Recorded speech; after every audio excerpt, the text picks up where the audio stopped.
everybody. Uncle Ben from the Spider-Man's comic, written by Stan Lee in the 1960s, once stated that with great power comes with great responsibility, and there's no greater power today than nuclear power.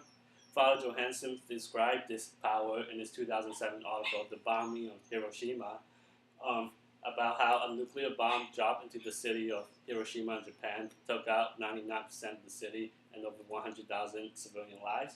This is the picture of the aftermath of the bomb in Hiroshima. There's no buildings left standing. Now, although this might suggest that nuclear power is too destructive for us to tap into, it is still necessary for us to use it as a weapon and advantageous for us to use it as a fuel source. And this can be better understood by examining its raw energy output, its usage as a weapon, and its usage as a fuel source. So nuclear reactions convert mass to energy through the equation E equals mc squared. This basically means that even the amount of energy in an object is equal to its mass times the speed of light squared. Since the speed of light is 300 million meters per second, even a small amount of matter is going to translate into an energy in the order of millions of joules.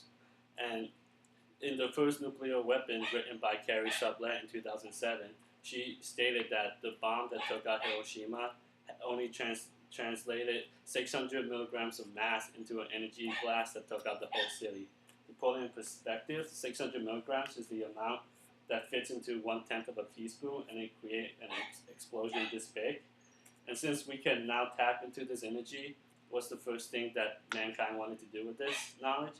And of course they wanted to make a weapon out of it. Although nuclear bombs are potentially destructive and can destroy the world, they were a necessary pursuit in our past. According to the biography Einstein, His Life and Universe, written by Walter Isaacson in 2007, Einstein had already knew that nuclear power could be harnessed into a bomb that could kill millions of people. And he was scared that the Nazis were going to create this bomb first.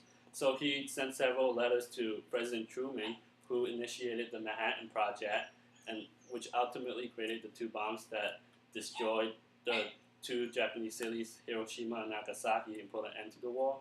Had the Axis power or the Nazis created the bomb first, we probably wouldn't be here right now. And even in our modern day, nuclear weapons are still important for our safety through the military doctrine of mutual assured destruction. This picture basically explains the doctrine in that if you shoot someone with a nuclear weapon first, they'll shoot it right back at you, and in the end, both countries are totally annihilated and no one wins.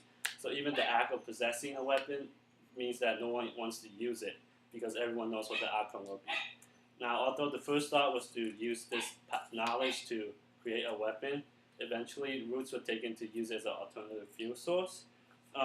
So nuclear power as an alternative fuel does not produce any greenhouse gases, and when you first think of nuclear reactor plants, you probably think of these giant towers with hazardous gas coming out of it. But in reality, that gas is just steam and from the water that's used to cool the reactor, so it doesn't produce any greenhouse gases at all. And according to Nina Chesney in a June 2013 article, global carbon emissions reached record high. 31.6 billion tons of CO2 was released last year from fossil fuels and energy usage. Now this could be cut down drastically if we switch to nuclear power. Now, although nuclear power does have radioactive waste, they're kept underground in isolation away from people, so it doesn't really affect us.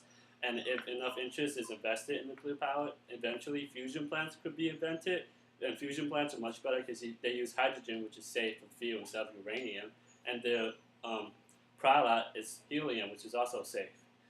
Now, in conclusion, although nuclear power is destructive, it is still necessary as a weapon and pretty advantageous for us to use it as a fuel source because it just produces so much power. And we definitely need it to protect us from other countries because without it, we would be at their mercy. They'd be free to bomb us without any repercussions. And if we use it as a fuel source, the carbon output would be decreased and global warming would happen at a slower rate. Now, with this in mind, we can either use this power to create a better life or we could just ignore it altogether in fear. Now, Spider-Man took responsibility for his power, so shouldn't we as well and use it for good? Thank you.